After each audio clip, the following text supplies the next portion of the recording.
الحمد لله الذي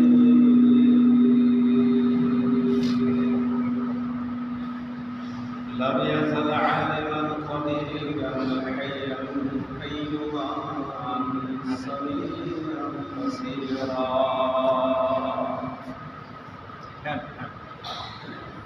واشهد ان لا اله الا الله وحده لا شريك له واشهد ان سيدنا وحبيبنا ومولانا محمدا عبده ورسوله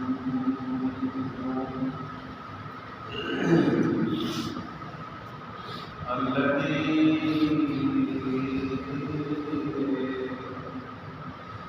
أرسله بالحق بصيرا ونذيرا وداعيا إلى الله بإذنه وسراجا منيرا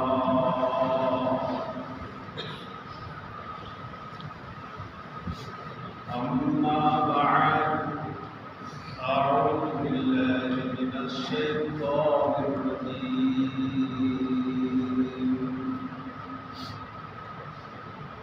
بسم الله الرحمن الرحيم قاف والقرآن المجيد والآتف أن جاءهم ذكر فقال الكافرون هذا شيء عجيب أإذا متنا وكنا ترابا ذلك رجع بعيد قد علمنا ما تنزل منهم وعندنا كتاب حميد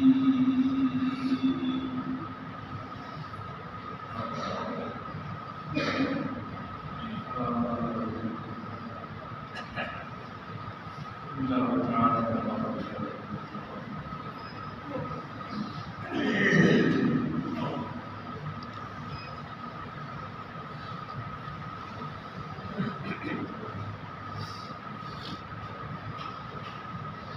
إن الحمد لله وكفى والسلام على عباده الذين اصطفى أما بعد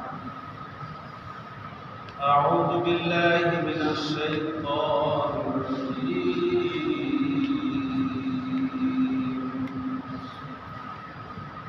بسم الله الرحمن الرحيم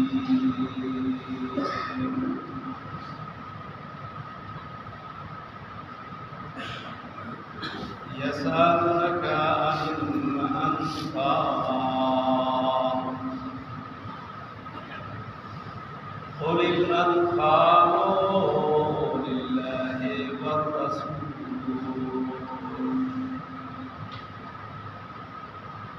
فاتقوا الله وأصلحوا ذات بينكم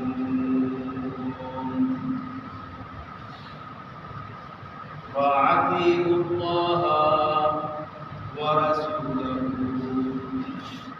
إن كنتم مؤمنين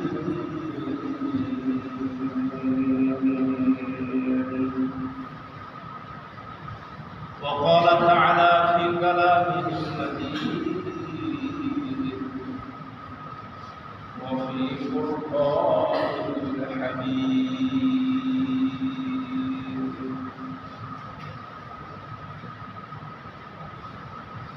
يسألونك عن الساعة يسألك الناس عن الساعة قل إنما علمها عند الله وما يدريك لعل الساعة تكون قريبا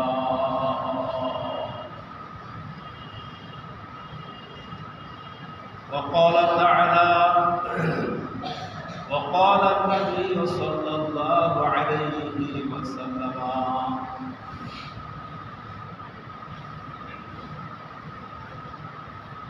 عن جبل بن معاذ قال النبي صلى الله عليه وسلم إذا قصد الخير جوانا والأمانة مغنما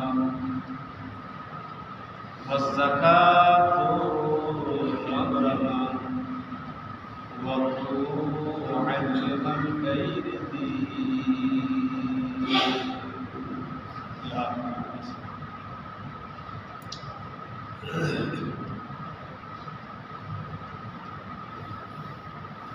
সর্বপ্রথম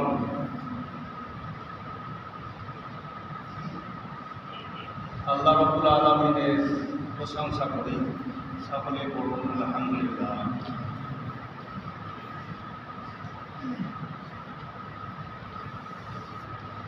আলহামদুলিল্লাহ শব্দটা এমন একটা শব্দ, এই শব্দতে আল্লাহ রাব্বুল আলামিনের কুল কায়নাতের মালিক,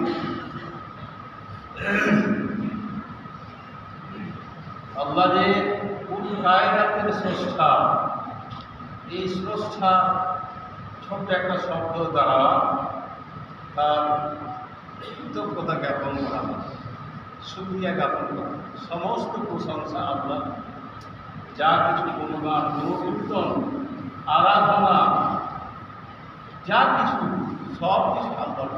অতএব এই আলহামদুলিল্লাহ শব্দটা মুখে আমরা যেন একটু জোরে বলি, আলহামদুলিল্লাহ।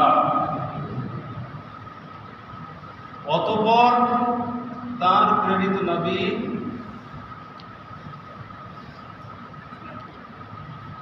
যেই নবী সারা উম্মতের জন্য কেঁদেছেন, যেই নবী ছিলেন সারা উম্মতের পথ প্রদর্শক, যে নবী তার উম্মতের জন্য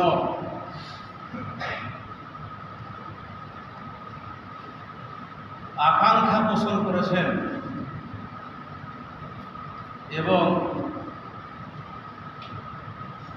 তার উম্মতের জন্য কিয়ামতের ময়দানে কঠিন দিবসে তিনি সিজদায় পড়ে যাবেন, আর এই উম্মত, সেই উম্মত আজকে আল্লাহ এবং রাসূলের আনুগত্য করে।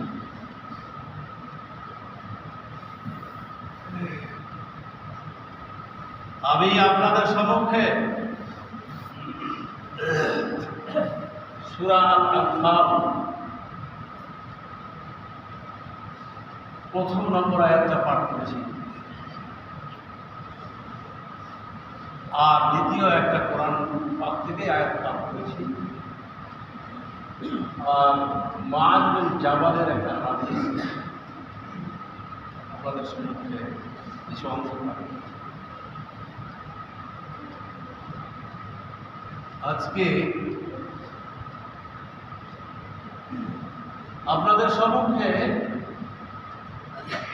কিয়ামতের কিছু নিদর্শন, কিয়ামতের কিছু আলামত আমাদের কাছে এসে উপস্থিত হয়েই গেছে, সে সম্পর্কে কিছু কথা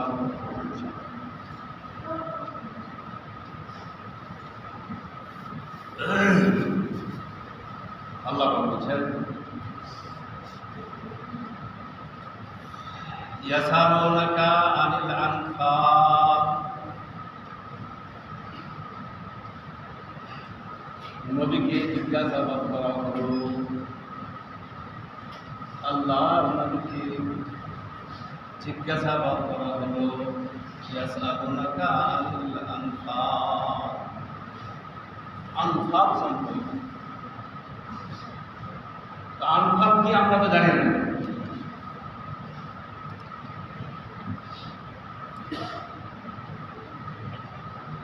আনফাল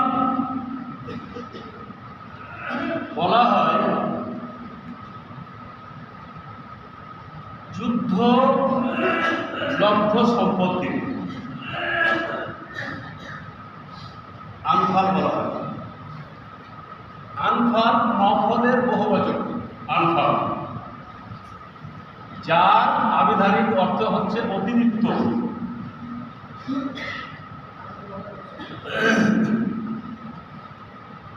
তো নবীকে জিজ্ঞাসা করা হলো আনফাল সম্পর্কে। আল্লাহ রাব্বুল আলামিন নবীকে বলতে বলেন, উলিল আনফাল লিল্লাহি ওয়ার রাসূল। উলিল আনফাল, আল্লাহ বলছেন নবী ওই প্রশ্নকারীদেরকে বলে দিন, তাদের জবাব দিয়ে দিন, উত্তর দিয়ে দিন, উলিল আনফাল লিল্লাহি ওয়ার রাসূল। আনফাল অর্থাৎ এই যুদ্ধলব্ধ সম্পদ লিল্লাহি ওয়ার রাসূল, এটা আল্লাহ এবং রাসূলের জন্য। যুদ্ধলব্ধ সম্পদকে আনফাল বলা হয়। আরো একটু কথা বলি, যুদ্ধ ছাড়াই যে সম্পদগুলো লব্ধ হয়, লব্ধ মানে আয়ত্তকরণ, তার মুঠে চলে আসা, হাতে চলে আসা, একে লব্ধ বলা হয়।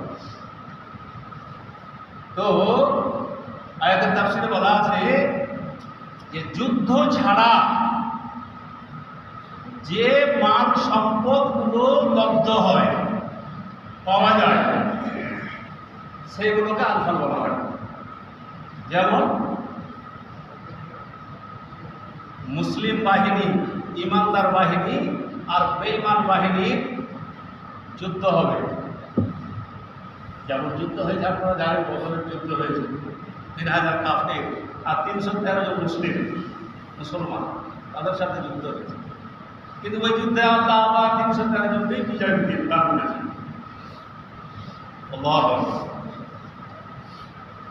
তো বেঈমানদের সাথে মুমিনের যুদ্ধ। এবার দেখা গেল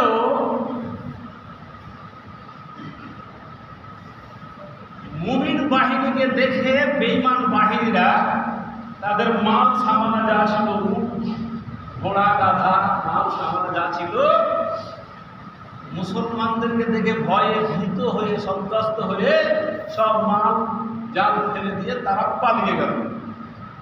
এটা থেকে যুদ্ধ হলো, যুদ্ধ হয়নি, মানে মুসলমানদের ভয়ে তারা পালিয়ে গেল। আর যে মাল সামানা ছিল, ওই মাল সামানাগুলোকে আনফাল বলা হয়। আর ওই মাল সামানাগুলোকে লব্ধ করল মুসলিম বাহিনীরা, একে আনফাল বলা। আবার যেগুলো যুদ্ধ হয়েছে, বেঈমানদের সাথে মুসলমানদের যুদ্ধ হয়েছে, যুদ্ধ করতে করতে করতে করতে বেঈমানকে মেরেছে, তলোয়ার মেরেছে, কতল করেছে, আবার বেঈমানেরা মুসলমানকে অনেক মেরেছে, কতল করেছে, করতে করতে দেখা গেল শেষ পর্যন্ত মুসলমানদের বিজয় হলো আর ওদের পরাজয় হয়ে গেল, পরাজয় হয়ে গেল বেঈমানদের। কিন্তু যুদ্ধ করতে করতে তাদের পরাজয় হয়েছে, এবং পরাজয় হলেই তারা স্থান ছেড়ে যখন ভাগতে লাগলো, আর তাদের যে সমস্ত মাল সামানা ছিল, সেই মাল সামানাগুলোকে আবার গানিমতের মাল বলা হয়। তো যুদ্ধ ছাড়া যেগুলো মাল লব্ধ হয় সেগুলোকে আনফাল বলা হয়, আর যেগুলো যুদ্ধ করতে করতে মাল সামানা পাওয়া যায় সেগুলোকে আবার গানিমতের মাল। দেখবেন সূরা আনফালের তাফসীর করে দেখবেন, যারা তাফসীর জানতে আছেন কি বলা হয়। আল্লাহ পাক বলেন লিল্লাহি ওয়ার রাসূল, জিজ্ঞাসা করা হলো যুদ্ধলব্ধ মাল সম্পর্কে। আল্লাহ রাব্বুল আলামিন বলে দিলেন কুলিল আনফালু লিল্লাহি ওয়ার রাসূল, এই সমস্ত মালগুলো, যুদ্ধলব্ধ মালগুলো আল্লাহ এবং রাসূলের জন্য, আল্লাহর রাসূলের জন্য। তারপর আল্লাহ বললেন ফাত্তাকুল্লাহ ওয়া আসলিহু যাতা বাইনিকুম, তোমরা আল্লাহকে ভয় করো। ফাত্তাকুল্লাহ ওয়া আসলিহু যাতা বাইনিকুম, আর তোমাদের পরস্পরের মধ্যে সম্পর্কটা সংশোধন করে নাও। ওয়া আসলিহু যাতা বাইনিকুম। তারপর আল্লাহ বললেন ওয়া আতিউল্লাহ ওয়া রাসূলাহু, আল্লাহ বলছেন আল্লাহর আনুগত্য করো আর রাসূলের আনুগত্য। ইন কুনতুম মুমিনিন, যদি তোমরা প্রকৃত ঈমানদার হয়ে থাকো, প্রকৃত যদি ঈমানদার হয়ে থাকো তাহলে তোমরা গানিমতের যে সমস্ত মালগুলো পাওয়া গেল, যুদ্ধলব্ধ যে মালগুলো সব পাওয়া গেল, এই মালগুলোকে আবার অনেকে নিজের মাল মনে করে। এই জন্য আল্লাহ রাব্বুল আলামিন বলে দিলেন লিল্লাহি ওয়ার রাসূল, এই সমস্ত মাল হচ্ছে আল্লাহ এবং রাসূলের জন্য, এটা কারো ব্যক্তিগত সম্পদ নয়। আজকে মসজিদের মাল, মাদ্রাসার মাল, আজকে জনসাধারণের মাল, এই মালগুলোকে আবার অনেকেই ব্যক্তিগত অনেকের সম্পদ মনে করে আবার ভক্ষণ করে বসে।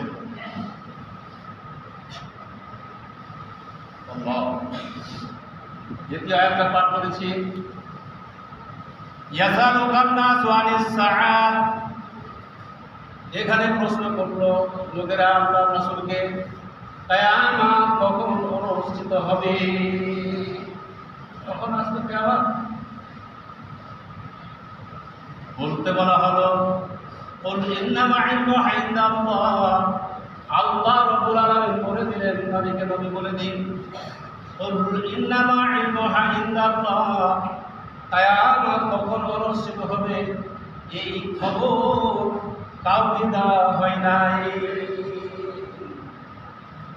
অমায়ুদ্রিকা, তোমরা কি করে জানবে? এই খবর তো আল্লাহর কাছে আছে, কিয়ামত কখন অনুষ্ঠিত হবে এই খবর কাউকে দেওয়া হয়নি, কখন কিয়ামত আসবে। তবে আল্লাহ পাক বললেন লাআল্লা সাআতা তাকুনু কারীবা, কিয়ামত অতি সন্নিকটে আর বেশি দূরে নয়। আল্লাহ পাক রাসূলের উপরে প্রায় 1500 বছর আগে কোরআন পাক নাযিল হয়েছে, তখন আল্লাহ পাক বলে দিয়েছেন লাআল্লা সাআতা তাকুনু কারীবা, কিয়ামত অতি সন্নিকটে আর বেশি দূরে নয়।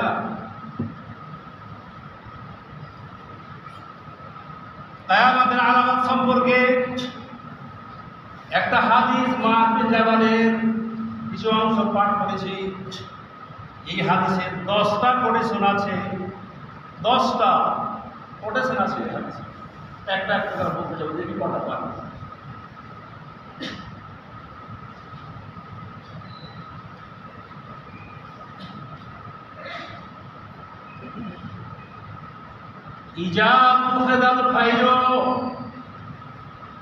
প্রথম কোটেশনটা বলা হয়েছে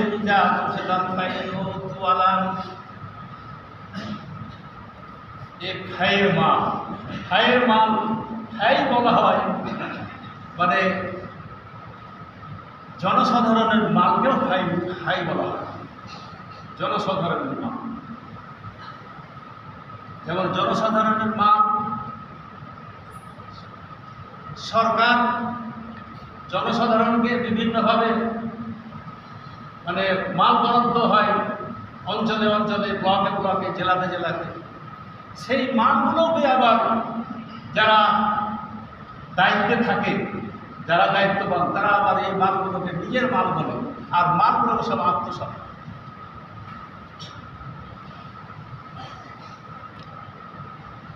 নাই বললেন ইজা মুখেদাল ফাইলো সুবালান, যখন এই মালগুলো, সরকারি মালগুলোকে যখন নেতারা, মাথারা যখন লুটে ফুটে খাবে, লুটে ফুটে খেয়ে শেষ করে। আজকে মসজিদের মালও লুটে ফুটে খায় অনেক জায়গায়, ছিল মাদ্রাসার মালও চুরি হয়, জনগণের মাল।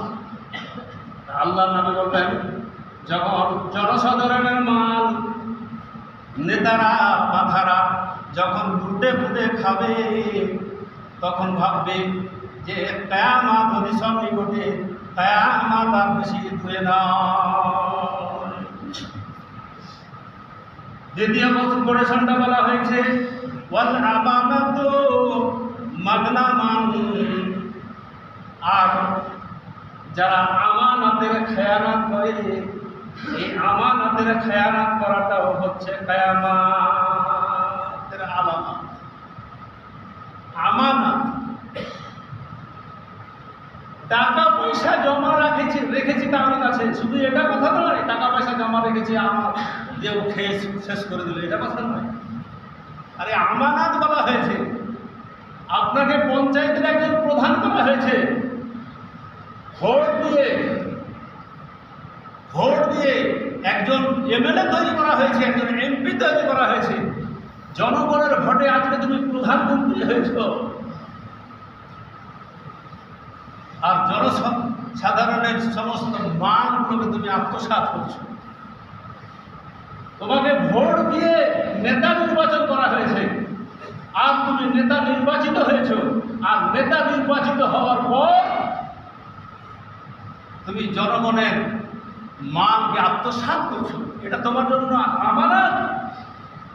তোমাকে ভোট দিয়ে তুমি নেতা তৈরি হয়েছো, তোমাকে যে চেয়ারটা দেওয়া হয়েছে সেই চেয়ারটা তোমার জন্য আমানত। এই চেয়ারে বসে কোনো জনগণের ধন সম্পদ আত্মসাৎ করা যাবে না, কাউকে ওপরে জুলুম অত্যাচার করা যাবে না, এটা হচ্ছে আমানত।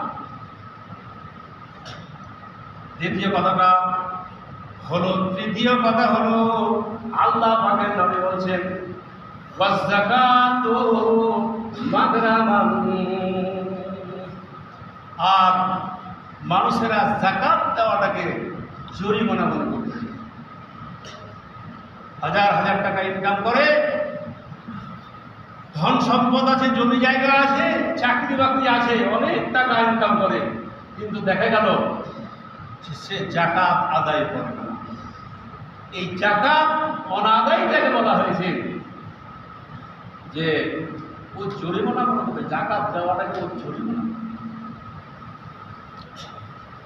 যে আমাকে এটা জরিমানা লাগছে যাকাত দেওয়া, এটা হচ্ছে কিয়ামত। চতুর্থ নম্বর হলো ওয়াতুআল্লিমাল গায়রাদ্দীন, নয় বলছেন ওয়াতুআল্লিমাল গায়রাদ্দীন, মানুষেরা দুনিয়া কামানোর জন্য শিক্ষা শিখবে, দিন কামানোর জন্য একটু দিনের ধার কাছে যাবে না, দিন শিক্ষা গ্রহণ করবে না, শুধু দুনিয়ার শিক্ষা নিয়ে বেঁচে আছে। কজন আছে আলেম ওলামা? কজন আছে আলেম ওলামা দেশে? মুঠে গোনা কয়েকজন। কজন আলেম ওলামা আছে? আরে কালী বংশে একটা কেউ মসজিদে একটা জানাজা পড়াবার লোক নাই। লজ্জা করা দরকার, লজ্জা হওয়া উচিত। একটা জানাজা পড়াবার লোক নাই, 5টা 7টা ছেলে তুমি পয়দা করে রেখেছ, সবটা তুমি বাংলাদেশ আর ইউপি আর মহারাষ্ট্র আর গুজরাটে থাকতে পাঠাচ্ছ, একটা ছেলেমেয়েকে তুমি শিক্ষা দিতে পারলে না, একটা ছেলেমেয়েকে তুমি আলোক করতে পারলে না, হাফিজ করতে পারলে না। হ্যাঁ, ওয়াতুআল্লিমাল গায়রাদ্দীন, দ্বীনের শিক্ষা শিখবে না, দুনিয়া কামানোর জন্য লেগে থাকবে। এটা কিয়ামত। তারপর বলা হলো ওয়াদার রাজুলু ইমরাতাহু, পুরুষেরা মেয়েদের বশবর্তী হয়ে চলবে। পুরুষেরা মেয়েদের বশীভূত হয়ে চলবে। ও বাড়িতে বসে আছে আর স্ত্রীকে পাঠিয়ে দিল দোকানে কাপড় কিনতে, বাজার করতে, হাট করতে। বেহায়া পোকাপট দাইয়ুসও বলা হয়েছে। দাইয়ুস সারা সাদুল্লাহ ইয়াদখুলুল জান্নাহ, আলাপ করে বলে দাইয়ুস ওয়া রাজা। দাইয়ুসকে বলা হয়েছে যে ও বাড়িতে ভালো বসে থাকবে আর স্ত্রীকে পাঠিয়ে দেবো দোকানে মাল কিনতে, সামান সাথে করে আবার নিয়ে যাবে দোকানে মাল কিনতে সামান। এটা হলো দাইয়ুস।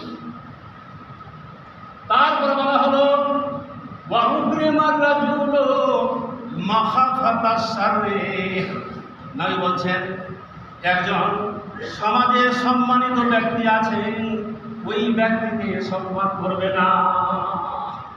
সম্মানিত ব্যক্তি সব সাইডে ভরপুর এমন একটা ব্যক্তি আছে, তার সামাজিকতা, তার দিনদারি, তার পরেশদারি সব কিছু আছে, সেই লোকটাকে সম্মান করবে না।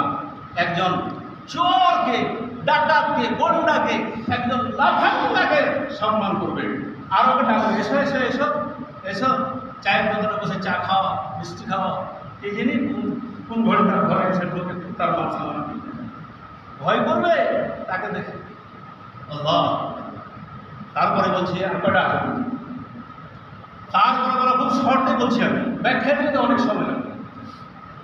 ওয়াজাহারাতিল আইনা ওয়াল মাজিদু, কিয়ামতের আলামত সম্পর্কে আল্লাহ নবী বললেন ওয়াজাহারাতিল আইনা ওয়াল মাজিদু, আল্লাহ নবী বললেন আমার উম্মতের ঘরগুলো, আমার উম্মতের বাড়িগুলো সব সিনেমার ঘরে তৈরি হয়ে যাবে।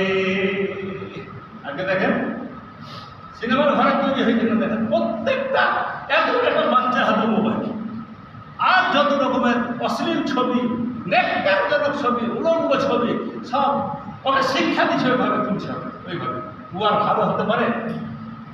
ও তো লাফাঙ্গা ছাড়া কিছু হবে।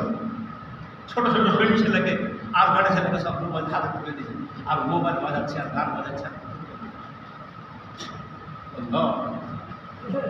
তারপরে বলা হলো ওয়া লিবাসুল হারির, নবী বললেন কিয়ামতের আলামত হলো এমন একটা সময় আসবে আমার উম্মতের লোকেরা এরা রেশমের পোশাক পরিধান করবে, যা পুরুষের জন্য হারাম।